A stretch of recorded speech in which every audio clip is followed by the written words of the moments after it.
안녕하세요. 카오스그룹의 신동근입니다. 먼저 V-Ray4 스케치업 인테리어 마스터 클래스에 오신 것을 진심으로 환영합니다. 저희 카오스그룹은 항상 아티스트와 디자이너가 가능한 한 최선의 방법으로 창의적인 아이디어를 시각화하도록 돕고 있습니다. 이 과정에선 여러 가지 카오스그룹 제품 솔루션이 있지만 그 중에서 V-Ray가 가장 대표적이라고 말씀드릴 수 있는데요. 최근에 출시한 V-Ray5 for SketchUp은 아티스트와 디자이너에게 창의적인 아이디어를 시각적으로 돕기 위하여 여러 가지 편리하고 강력한 기능을 탑재하여 새롭게 출시되었습니다. 쉐이딩, 포스트 프로세싱, 워크플로우, 그리고 리얼타임 솔루션인 V-Ray 비전까지 그 기능이 확대되었습니다. 우리는 이번 시간에 V-Ray5의 일부 기능을 포함하여 하나의 인테리어 프로젝트를 구성하는 과정을 살펴보겠습니다. 자, 그럼 제목과 같이 V-Ray5를 활용하여 인테리어 프로세스를 함께 파헤쳐 보도록 하겠습니다. 시작에 앞서 해당 프로젝트에서 최종적으로 출력했었던 렌더링 이미지들을 먼저 살펴보겠습니다. 첫 번째로 따스한 태양광이 인상적인 렌더링 이미지입니다. 그리고 소파가 메인이 된 두 번째 이미지고요. 그리고 탁자 위에 하우스 모형을 렌더링한 이미지입니다. 다음으론 카메라의 구도가 다이나믹한 렌더링 이미지입니다.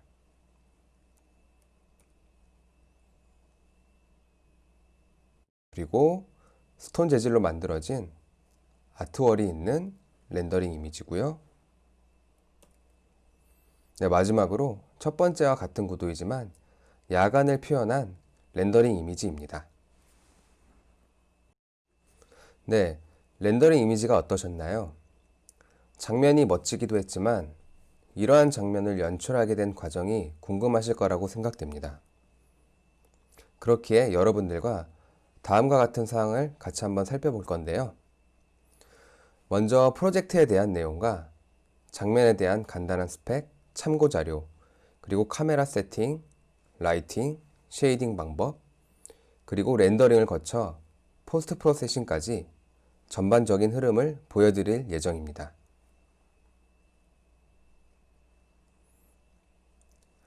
네, 참고한 자료는 비엔스에 올라온 해외 작업물을 참고하였습니다. 네, 화면에 보이는 해당 주소를 방문하시면 본문 페이지를 참고하실 수 있고요. 저희는 여기서 나열된 이미지와 같은 유사한 장면의 느낌을 내고 싶었습니다. 그래서 먼저 컬러 계획인데요. 인테리어 장면의 메인 색상 계획 및 컨셉은 모던하면서도 따뜻한 느낌을 주기 위하여 브라운 톤과 무채색 컬러들을 선택하였습니다. 또한 추가적으로 포인트 컬러가 될 몇몇의 색상과 더불어 전반적으로 그레이톤 중심의 색상들이 선택되었습니다. 다음은 지오메트리에 대한 계획인데요.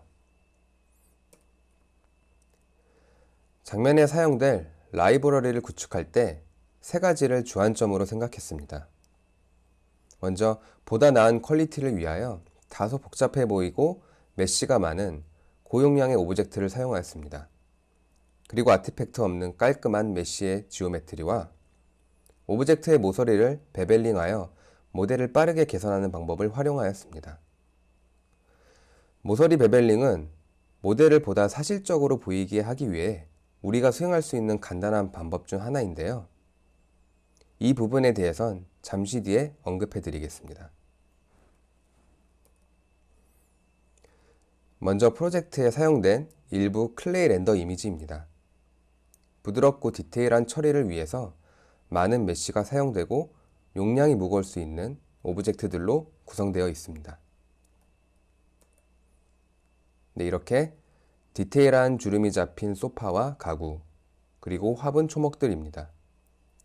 렌더링 이미지를 보시면 아시겠지만 매우 스무스하고 정교합니다. 그리고 식탁 등을 포함한 테이블 세트이고요. 마지막으로 키친 공간에 사용된 모델입니다. 네, 우리가 흔히 주위에서 접하는 모든 사물 등을 예로 들자면 날카로운 엣지를 유지한 사물을 찾기가 힘들 것입니다. 실제로 일반적인 모든 제품들은 미세하지만 이렇게 우측 이미지와 같이 모서리에 베벨링이 들어가 있습니다. 파팅 라인이 구분되어 있는 구간이나 모서리 등 베벨링이 된 표현의 접근법은 모든 사물에 대한 디테일을 한층 더 높일 수 있는 관찰력이라고 할 수 있습니다. 우리는 V-ray 전용 텍스처인 엣지 기능을 통하여 모서리에 이러한 베벨링 효과를 쉽게 적용하여 사물에 대한 디테일을 살릴 수 있었습니다. 다음은 다이나믹 지오메트리입니다. 여기에 해당하는 기능은 프록시 기능과 V-ray 펄을 예를 들 수 있습니다. 네, 먼저 프록시인데요. 아마 스케치업을 사용하는 과정에서 장면의 스케일이 커지거나 복잡한 설계가 기반이 된 프로젝트를 빌드하실 때 스케치업의 메모리 과부하 현상으로 종종 프로그램이 강제 종료되는 현상을 많이 경험하셨을 거라고 생각합니다. V-ray 프록시는 스케치업에서 이러한 문제를 해소해 줄 수 있는 유용하게 사용되는 기능 중 하나입니다. 예를 들자면 장면을 구성하고 있는 수많은 조경용 식물과 나무들이 있다고 가정해 봅니다. 범위가 방대하거나 스케일이 거대한 프로젝트를 진행할 때 우리는 여기에 다량의 초목 및 나무 컴포넌트를 무작위로 배치한다는 것에 자유롭지 못할 것입니다. V-ray 프록시는 오리지널 지오메트리에 대하여 수백만 개의 메쉬를 처리하여 렌더링 시 모든 디테일을 유지한 상태로 렌더링할 수 있도록 도와줌과 동시에 호스트 어플리케이션 메모리에 부담을 주지 않습니다. 스케치업 프로젝트 파일이 메모리 과부하 현상으로 문제될 일이 없으며 디테일을 극강으로 끌어올리고 프로젝트 파일을 효율적으로 관리할 수 있습니다. 저희 역시 여기에서 메쉬가 많거나 무거운 지오메트리들을 적극적으로 사용하기 위해서 프록시로 변환하여 장면을 구성하였습니다. 네, 해당 영상은 일반적인 에셋을 프록시하는 과정입니다. 3D 웨어하우스나 아니면 기타 호스트 어플리케이션에서 복잡하고 무거운 컴포넌트를 가져오고요. 이것들을 이제 프록시로 변환시키게 되는데 VR 메쉬라는 확장자로 저장이 됩니다. 이런 식으로 변형시킨 파일을 프로젝트에 불러와서 화면에서 보이시는 것과 같이 배치할 수 있습니다. 위치나 크기를 자유자재로 변경할 수 있으며 또한 이제 프록시에서 가지고 있는 정보값을 유지하기 때문에 그 좌표값에 따라 매터리얼을 원하는 것으로 변경할 수도 있습니다. 다음으로 살펴볼 다이나믹 지오메트리 기능 중 하나는 V-ray 펄입니다. 일반적으로 카펫이나 얽히고 설킨 느낌의 보풀이 일어난 담요를 표현하거나 아니면 광범위한 또는 일정 범위의 잔디를 표현하는 데 탁월합니다. 스케치업에서 컴포넌트화되거나 그룹 형태가 된 오브젝트에 원클릭 방식으로 이 기능을 적용할 수 있습니다. 해당 프로젝트에서 카펫을 만드는 과정을 보여드리겠습니다. 네, 잔디 모양을 클릭하면 바로 영상과 같이 인터랙티브 렌더링 상태에서 실시간으로 잔디와 유사한 오브젝트 객체가 생성됩니다. 에셋 에디터 창 지오메트리 탭에서 해당 V-ray 펄을 찾아가서 우측 플라이 아웃 메뉴 파라미터를 확인하면 잔디의 밀도, 펄의 밀도죠. 그리고 길이, 그리고 밴드 이제 구부림 정도, 기타 모든 옵션들을 여기에서 조절할 수 있습니다.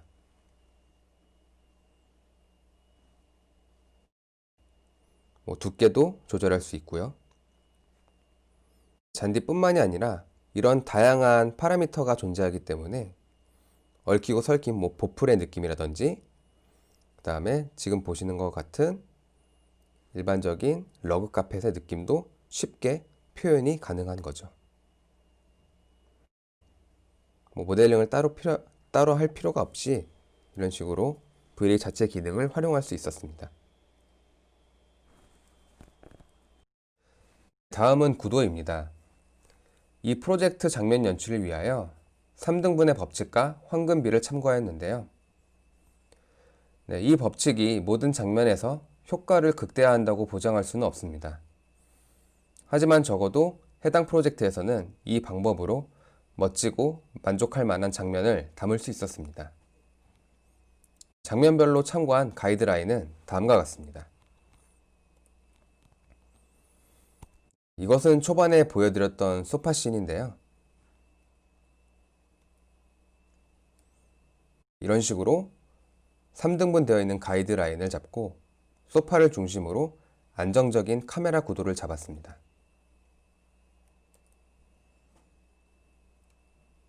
그리고 모형 하우스 씬이고요.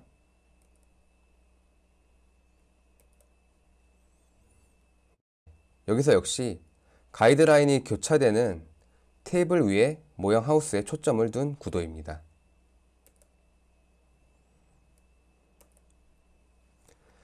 네, 이와 같이 모든 구도에서 3등분 법칙을 사용하였는데요. 선이 교차하는 포인트에 중요한 요소를 심미적으로 배치하기 위함과 안정적인 구도를 잡기 위하여 이런 방법들을 선택하였습니다. 그리고 다음은 카메라에 대하여 설명드리겠습니다.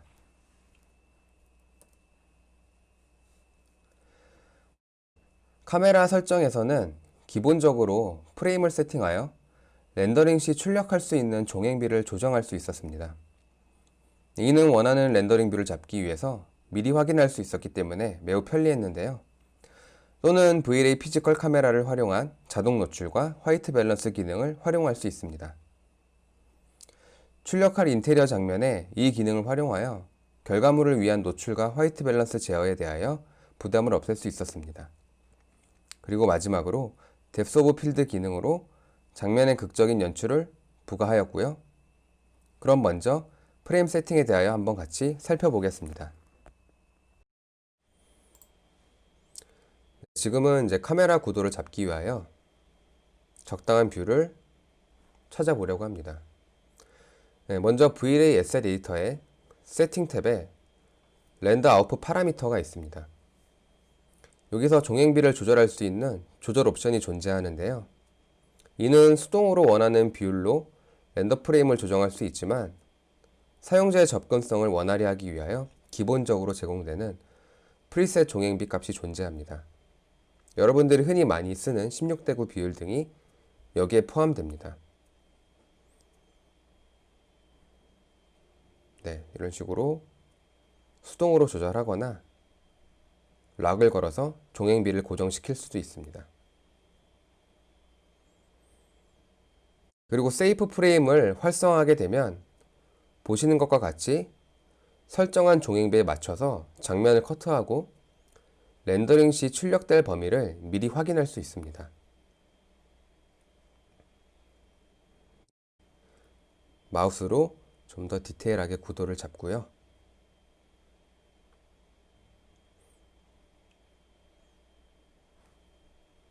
이런 식으로 원하는 장면이 완성되었다면 스케치업 상에서 뷰를 추가합니다. 다음은 자동 노출 및 화이트 밸런스에 대하여 사용한 과정을 함께 살펴볼 텐데요. 처음에 장면을 렌더링해 보면 장면이 적당한 노출 값을 갖고 있지 않아서 매우 어둡습니다. 네, 그렇기 때문에 카메라 파라미터로 가서 노출 값을 오토로 활성화해 줍니다. 그러면 다시 한번 렌더링을 걸어보면 적당한 밝기를 유지한 채 렌더링이 되고요. 또한 일반적으로 카메라 촬영 시 빛에 따라 색의 표현이 차이가 존재하는데 색 온도가 낮으면 붉은 빛을 띠고 색 온도가 높을 때는 파란 빛을 띄웁니다. 여기서 우리는 적당한 색감을 찾기 위해 화이트 밸런스를 조절하게 되는데요. 화이트 밸런스까지 오토로 활성화하면 자연스러운 색감으로 렌더링 할 수 있게 됩니다. 네, 그리고 마지막에 사용되었던 노출 및 화이트 밸런스 값을 불러올 수 있습니다. 그래서 인터랙티브 상태에서도 이 노출 값과 화이트 밸런스에 대한 값을 적용하여 렌더링 할 수 있게 됩니다. 그리고 다음은 뎁스 오브 필드입니다. 우리는 일상생활에서 카메라를 통하여 다양한 접근법으로 촬영하곤 합니다. 장면의 연출성을 위해서 V-Ray 역시 뎁스 오브 필드라는 기능을 활용할 수 있는데요. 뎁스 오브 필드는 카메라에서 초점을 두고 있는 피사체를 제외한 나머지 영역이 탈초점 상태로 장면이 보여지도록 연출할 수 있습니다. 특정 피사체를 좀 더 돋보이거나 극적인 연출을 위해서 이 기능을 활용하는데요. 사용 방법은 매우 간단합니다. 뎁스 오브 필드 기능을 활성화하고 카메라의 거리에 따라 계산을 할 수 있으며 혹은 직접적으로 피사체를 포인트로 반영하여 손쉽게 해당 장면을 연출합니다. 네, 화면에서 보신 것과 같이 이 프로젝트에서도 테이블 위에 놓인 하우스 모형 피사체에 초점을 두기 위하여 이 기능을 활용하였습니다.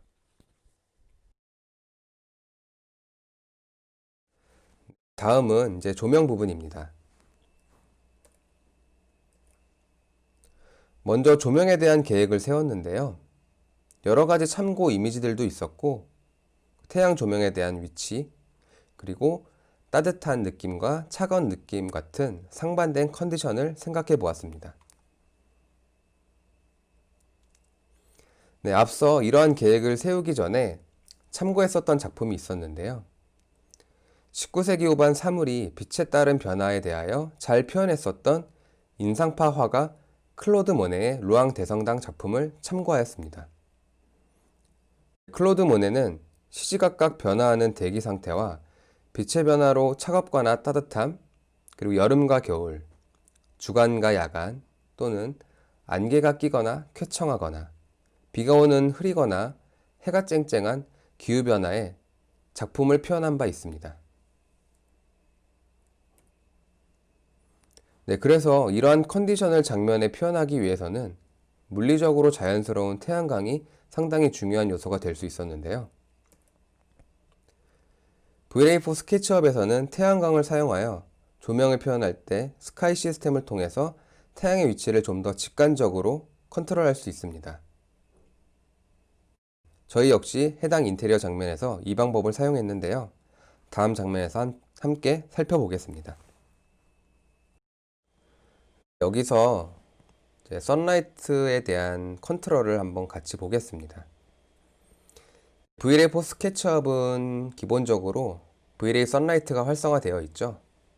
그 이유는 스케치업의 타임 슬라이드 바나 데이트 슬라이드 바와 연동되기 때문입니다. 저 두 가지 옵션을 컨트롤하여서 태양의 위치를 수시로 조정해서 사용할 수 있었는데요. 어떻게 보면은 다소 좀 불편했습니다. 직관적인 그런 방법은 아니었기 때문에 이번에 V-Ray5에서 선라이트에 새로 추가된 기능 중에 하나가 커스텀 오리엔테이션이라는 기능입니다. 이것을 활성화하면은 좀 더 직관적으로 태양의 위치를 조절할 수 있게 되는데요. 지금 화면에 보시는 것과 같이 고도와 방위각을 원하는 방향대로 조정하여서 태양의 위치를 좀 더 편하게 수정할 수 있습니다. 네, 이런 식으로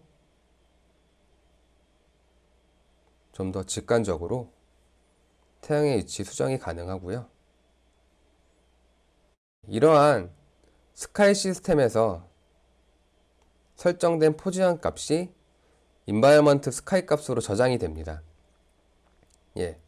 그래서 우리가 만약에 돔라이트를 활용한다면 이 스카이 시스템 자체를 돔라이트의 텍스처 슬롯으로 대체할 수 있습니다. 보통은 HDR 이미지를 활용하여 돔라이트를 통해 조명을 방사시키지만 지금은 이 이제 스카이 시스템을 저장한 상태에서 돔라이트 텍스처 슬롯에 바로 적용을 하게 되면 이런 식으로 선라이트를 활용하지 않아도 돔라이트로 유사한 느낌을 표현할 수가 있는 것이죠.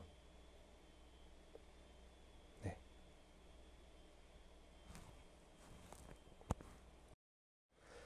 이렇게 적용된 라이팅 세팅 값의 클레이 렌더링 이미지입니다.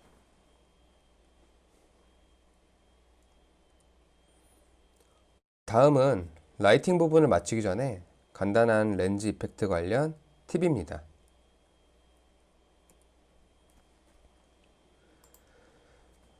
V-Ray 프레임 버퍼에서 기본적으로 사용할 수 있는 렌즈 이펙트 기능이 있습니다. 네, 렌즈 이펙트는 빛 번짐 및 눈부심 효과 같은 실제 카메라 렌즈 효과를 시뮬레이션 할 수 있는데요. 네, 빠른 다중 스레드 기술을 사용해서 결과를 계산하고 V-Ray 프레임 버퍼에서 즉각적인 업데이트를 제공했습니다. 이렇게 여러 가지 옵션이 있죠. 네, RGB 렌더링 이미지에서 실행되는 다른 포스트 효과와 함께 이펙트 리절트 채널에 적용돼서 보여집니다. 기본적으로 제공하는 이펙트 사전 설정들이 있으며 거기에 따라서 상세하게 강도와 쉐입을 조정할 수 있는 옵션들도 포함되어 있습니다. 네, 지금 여러 가지 패턴들도 변경해서 장면의 느낌을 확인하고 있는 거고요.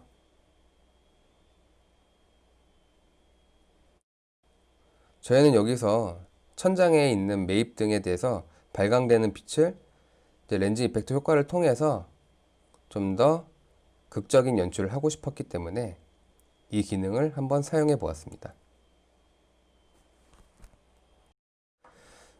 그리고 다음은 쉐이딩 부분을 살펴보겠습니다. 네, 장면의 쉐이딩을 위해서 여러 가지 이미지를 참고하였습니다. 컬러 계획에서 사용하려 했던 색감과 유사한 이미지들을 참고하였는데요.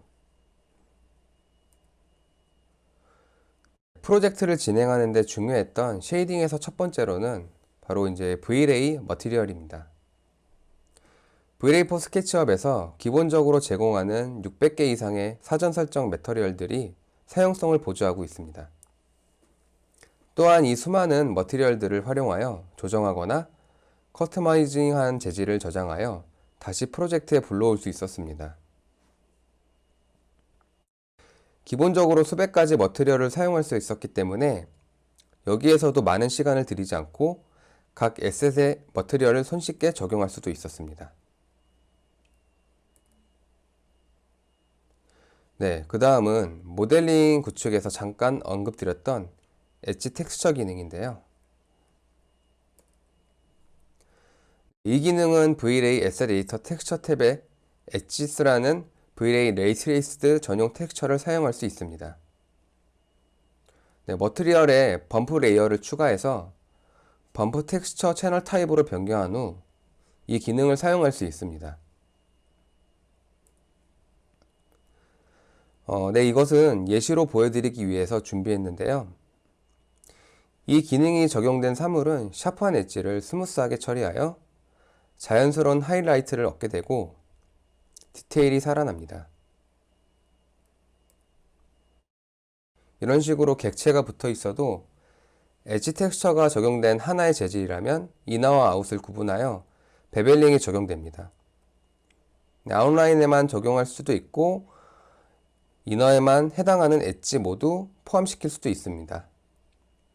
네, 이러한 세부 조정은 엣지 텍스처 조절 파라미터에서 조정할 수가 있고요. 네, 여기 또 한 가지 재미있는 기능을 보여드리기 위해서 프로젝트에 사용한 우드 패널을 쉐이딩하는 과정을 한번 같이 살펴보도록 하겠습니다. 일단 우드 패널에 사용한 재질은 우리가 흔히 사용하는 디퓨즈, 리플렉션, 그리고 범프 텍스처 슬롯에 각각의 텍스처가 들어간 일반적인 우드 머티리얼입니다. 먼저 장면의 우드 패널에 컬러를 한번 같이 변경해 볼 건데요. 일단 샘플 페인트 툴로 패널의 원본 재질을 찾아내고요. 어드밴스 모드로 변경하면 멀티플라이어 값을 조정할 수 있는 파라미터가 생성됩니다. 이렇게 컬러의 강도를 조절할 수도 있고요. 여기서 저희는 새로운 기능을 하나 사용해 볼 겁니다. 바로 이제 V-Ray 멀티섭 텍스처 기능을 사용할 건데요. 이 기능을 텍스처 슬롯에 오버라이드 하고요. 이 멀티섭 텍스처의 기능은 지정된 아이디 또는 무작위 분포를 기반으로 하나의 단일 재질을 통해서 여러 가지 텍스처 느낌을 표현할 수가 있습니다. 그렇기 때문에 화면에 보시는 것과 같이 컬러 그레이딩의 어떤 일부 값을 변경하게 되면은 각각의 아이디별로 이런 감마 값이라든지 채도를 변경하게 되면은 각각의 아이디별로 컬러가 변경하게 됩니다. 이런 식으로. 그래서 상황에 따라서 이 기능은 랜덤한 임의 장면을 쉽게 연출하기 위해서 대부분 편리하겠죠. 이렇게 최종적으로 렌더링한 우드 패널 이미지이고요. 그리고 다음으로 금속 표현에 대한 쉐이딩입니다. 탁자 상판의 재질을 봐주세요. V-Ray는 이제 간단한 반사가 있는 재질을 코트 레이어를 활성화함으로써 금속성을 추가할 수 있는데요. 이렇게 베이직에서 어드밴스 모드로 바꾸면 코트라는 파라미터를 추가적으로 조절할 수 있게 됩니다. 코트 어마운트 값으로 코트 레이어의 적용 범위를 조절할 수 있으며 그 외엔 리플렉션 파라미터와 유사합니다. 금속성을 표현하는 재질을 레이어 형태로 기존 재질에 오버라이드하여 조절하는 매우 손쉬운 방법입니다. 그리고 때로는 보시는 바와 같이 어마운트 값에 더트맵을 추가하여 간단하게 러스티한 금속 효과를 연출할 수도 있습니다. 코트 IOR 값을 조금 이렇게 수정해 주고요.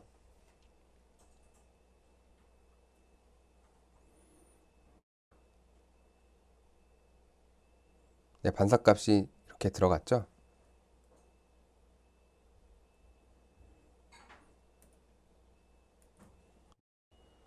이렇게 완성된 스티커 이미지입니다. 보시는 것과 같이 단지 코트 레이어를 추가해서 손쉽게 금속성 반사값을 추가한 재질이 완성되었습니다. 그리고 여기 또 한 가지 재밌는 기능을 살펴볼 건데요.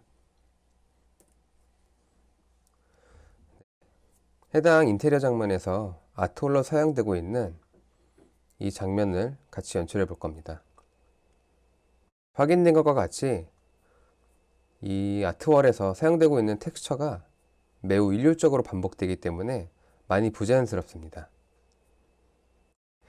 이러한 패턴의 반복은 장면 전체에 부자연스러움을 초래하기 때문에 이것들을 이제 V-Ray 기능으로 한번 완화해 볼 건데요. 해당 텍스처 슬롯에 텍스처 플레이스먼트에서 타입을 매핑 소스로 변경합니다. 그리고 소스에 UVW 플레이스먼트를 추가하고 그 안에 랜더마이제이션 파라미터에 스토캐스틱 타일링을 활성화합니다. 이 기능은 각 타일의 텍스처 매핑을 무작위로 지정해 주게 되는데요. 보시다시피 일률적으로 반복되었던 패턴이 좀 더 자연스러워진 것을 확인할 수 있습니다. 그리고 이 값을 그대로 리플렉션 텍스처 슬롯에도 적용하여 이렇게 쉐이딩을 마무리하게 되었습니다. 그대로 복사를 할 수 있죠. 이런 식으로 해당 장면에서 아트월을 구성하였고요.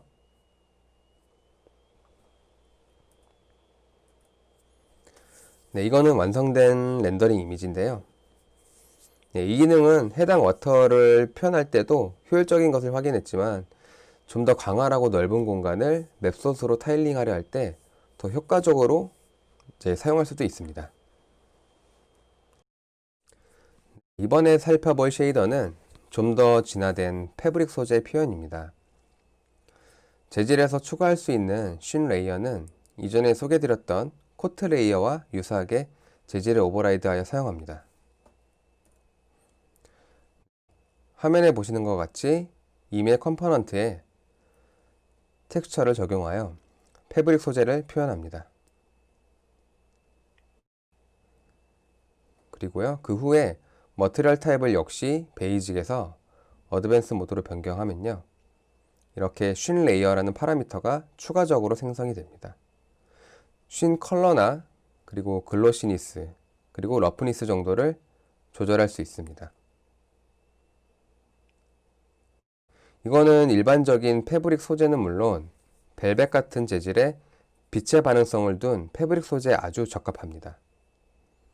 아무래도 기존에는 리플렉션 슬롯에 폴오프나 아니면 블렌드 머터리얼 등을 사용하여 다소 복잡하고 귀찮은 과정을 거쳤던 반면에 쉰 레이어의 기능 추가로 해당 재질의 표면을 표현하기에 매우 간단하고 편리해졌습니다.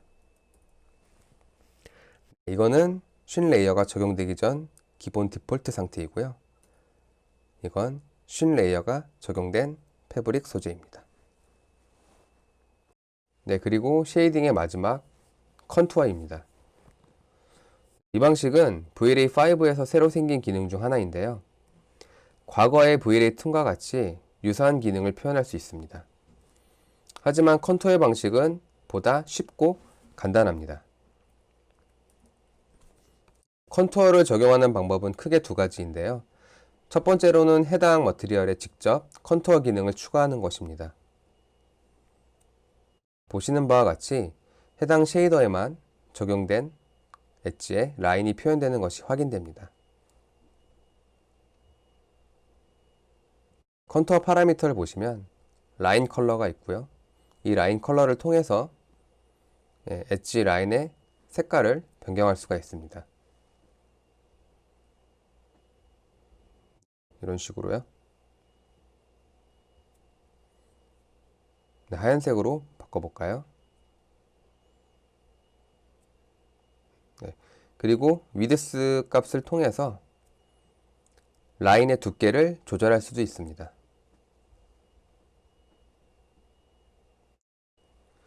툰 오버라이드라는 별도의 과거 쉐이더가 있지만 VLA5에서 새로 생긴 이 기능은 접근성이나 사용감이 매우 편리합니다. 네, 두 번째는 에셋 에디터 자체 세팅 탭에 있는 컨투어 파라미터를 활성화하는 방법입니다. 여기서 컨투어 기능을 활성화하게 되면 이렇게 장면 전체에 컨투어 효과를 적용할 수 있습니다. 첫 번째 방법은 해당 쉐이더만 적용하는 방법이었고요. 이렇게 세팅 탭에서 컨투어를 사용하게 되면 장면 전체에 한꺼번에 적용을 할 수 있습니다. 네, 이렇게 두 가지 컨투어 적용하는 방법을 알아봤고요. 이거는 컨투어를 적용한 렌더링 이미지입니다. 네, 그래서 여기까지 일단 인테리어에서 사용했었던 쉐이딩 방법을 같이 한번 살펴보았습니다. 다음은 렌더링에 대해서 살펴보겠습니다. 네, VLA는 여러분들이 아시다시피 크게 GPU 렌더링 방식과 CPU 렌더링 방식 두 가지로 구분됩니다. 최근에는 NVIDIA RTX 그래픽 카드가 출시되면서 RTX 전용 카드를 가지고 있다면 좀 더 효율적인 GPU 렌더링 방식을 사용할 수 있는데요. 세팅 탭에서 엔진 파라미터를 확인하면 세 가지 타입으로 원하는 렌더링 엔진을 선택하여 사용할 수 있습니다. 그리고 다음은 렌더링 엔진을 설명한 김에 GPU 아웃 오브 코어에 대하여 잠깐 언급하고 넘어가겠습니다.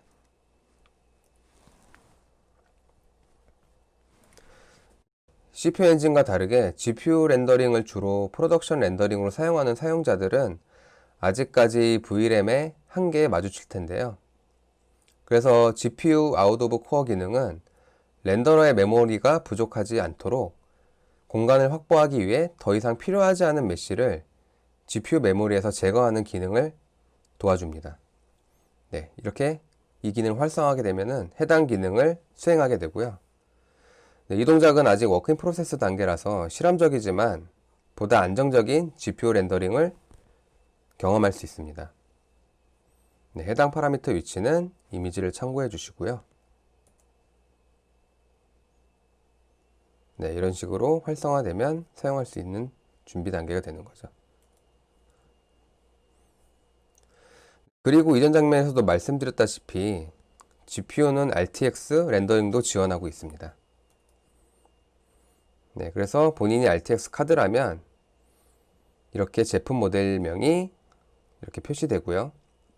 같은 스펙 기준으로 쿠다보다 더욱더 빠른 렌더링 퍼포먼스를 구현하고 있습니다.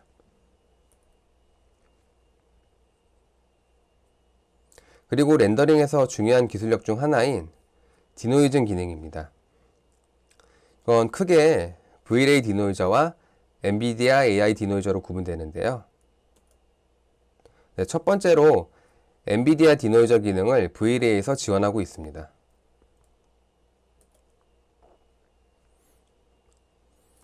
S데이터 창의 세팅 탭을 확인하면 디노이저 파라미터를 확인할 수 있는데요. 여기서 엔비디아 AI 디노이저를 선택할 수 있으며 우측 슬라이드 활성 버튼으로 활성화합니다.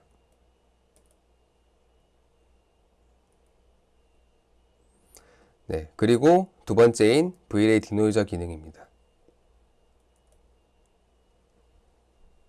네, 역시나 같은 루트로 디노이저 파라미터의 VRAY 쪽을 선택하면 VRAY 디노이저 기능을 사용할 수 있습니다. 엔비디아 AI 디노이저에서 우수한 품질로 노이즈를 제거하지만 VRAY 디노이저의 노이즈를 샘플링하는 과정이 더욱 정확하고 세밀합니다. 또한 차이점은 VRAY 디노이저는 프로덕션 렌더링을 수행할 때만 이 기능을 사용할 수 있습니다.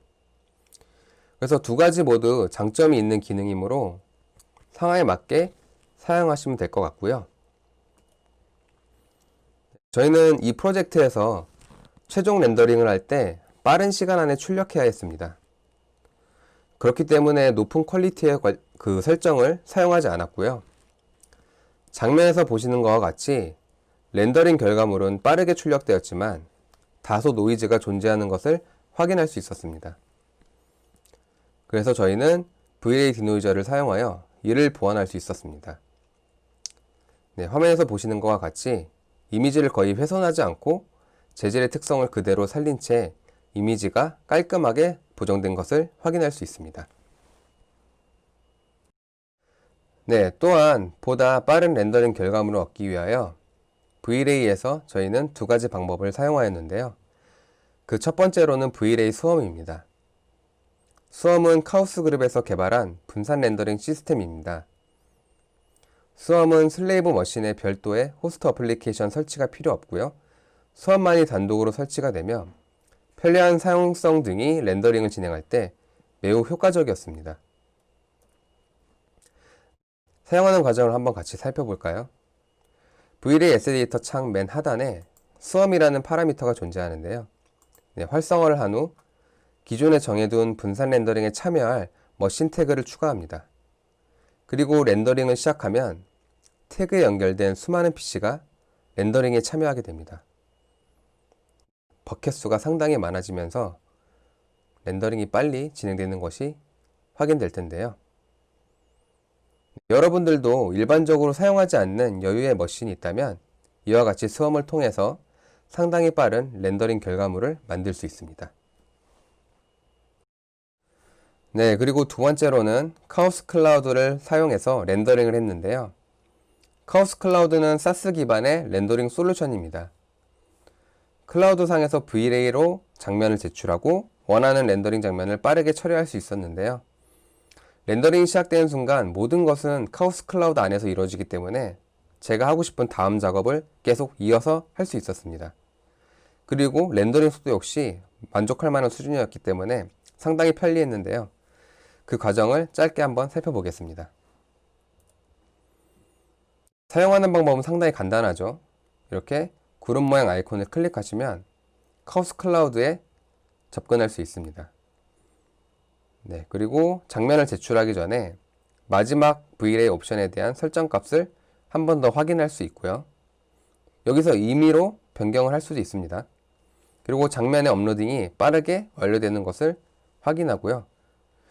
그리고 후에 카오스 클라우드 서버에 로그인해서 렌더링이 수행되는 과정을 보이시는 화면과 같이 실시간으로 확인할 수 있습니다.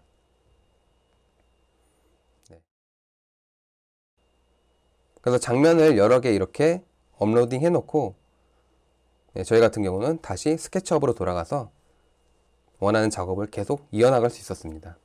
이것이 카오스 클라우드의 장점이죠. 렌더링 속도 역시 지금 보시는 것과 같이 상당히 빨랐습니다. 그래서 여기까지 저희가 렌더링을 진행했었던 프로세스를 보여드렸고요. 그리고 마지막으로 포스트 프로세싱입니다. V-Ray 5에서는 V-Ray 프레임 버퍼가 개선되면서 좀 더 후보정에 대한 워크플로우가 향상되었는데요. 레이어 구조 형식으로 보다 편리하고 직관적인 방식으로 사용이 가능했습니다. 해당 장면을 보시면 이와 같이 수정해 나갔는데요. 레이어를 쌓아가며 이미지를 수정할 수 있었습니다. 노출값이나 그다음에 그 안에서 세부 옵션을 수정하였고요. 또 원하는 레이어를 추가해서 이렇게 세밀하게 후보정을 할 수 있었습니다. 채도도 조절해 주고요. 이런 식으로 하나하나씩 이미지에 대한 스택을 쌓아 나가면서 이미지의 정교함을 계속 늘릴 수가 있었죠. 그리고 두 번째로는 V-Ray 5에서 추가된 라이트 믹스입니다. 라이트 믹스 렌더 요소는 새로운 V-Ray 프레임 버퍼 내부에서 장면의 조명에 대한 조정 제어를 제공하는데요. 렌더링 전에 라이트 믹스 렌더 요소를 추가하면 화면과 같이 각각의 라이트가 리스트화되어 개별적으로 라이트를 활성화하거나 아니면 강도를 재조정할 수 있게 됩니다. 이렇게 단 한 번의 렌더링으로 다중 컨디션의 장면을 표현할 수 있다는 것은 정말 멋진 기능인데요. 영상을 계속 보시면 이렇게 하나의 주관신을 가지고 여러 가지 컨디션의 장면을 표현하는 과정을 확인할 수 있습니다. 태양광이 비쳤었지만 전체적으로 태양광이 없어지고 천장에 들어가 있는 매입등을 활성화시키고 그 다음에 벽체에 있는 간접등을 좀 더 부각시켜서 이런 식으로 장면의 전환을 수시로 바꿀 수가 있었습니다.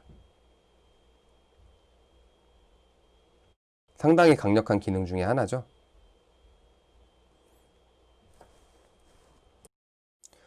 다음은 컨버지팅입니다. 렌더링 결과물을 To 컴포지트 버튼을 눌러 컨버지팅 모드로 전환하고요. 이렇게 해당 렌더 요소에 새 레이어를 추가하여 렌더 요소별로 합성 작업을 이어나갈 수 있습니다. 원하는 렌더 요소마다 각각 개별로 이렇게 이미지를 보완할 수 있기 때문에 좀 더 세부적인 후보정을 진행할 수가 있죠. 그래서 웬만한 이런 후보정에 대한 기능은 V-Ray 프레임 버퍼에서 다 완료할 수 있기 때문에 사용하기가 상당히 편리했습니다.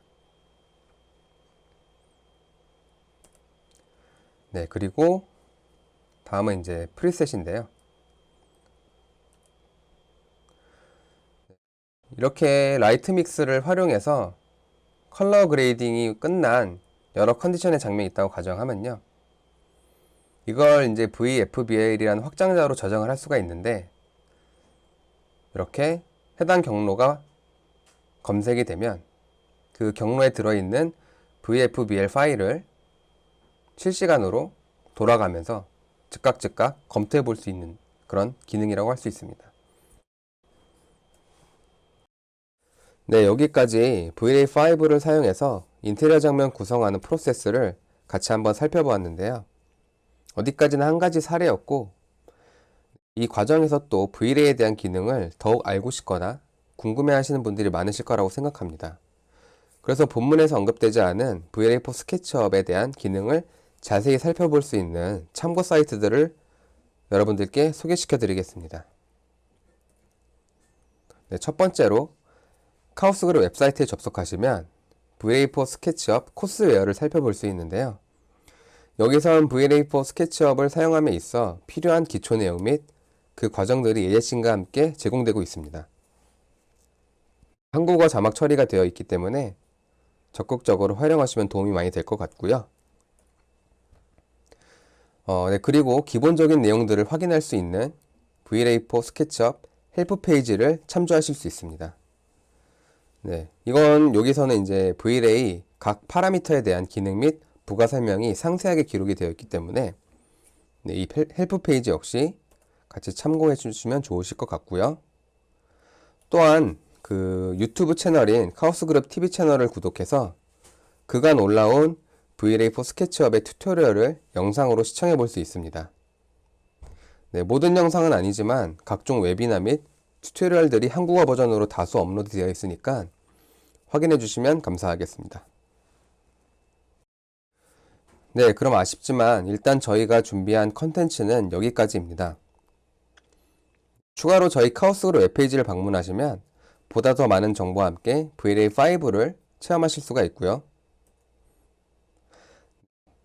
그리고 사전에 알려드렸던 사이트 외에도 저희 메일 주소와 그리고 해당 공식 네이버 카페를 통해서 여러분들이 더 많은 정보 그리고 궁금한 사항들을 확인하고 공유 받으실 수 있습니다. 네, 그럼 지금까지 V-Ray4 스케치업 인테리어 마스터 클래스 파트에 참여해 주셔서 진심으로 감사드립니다.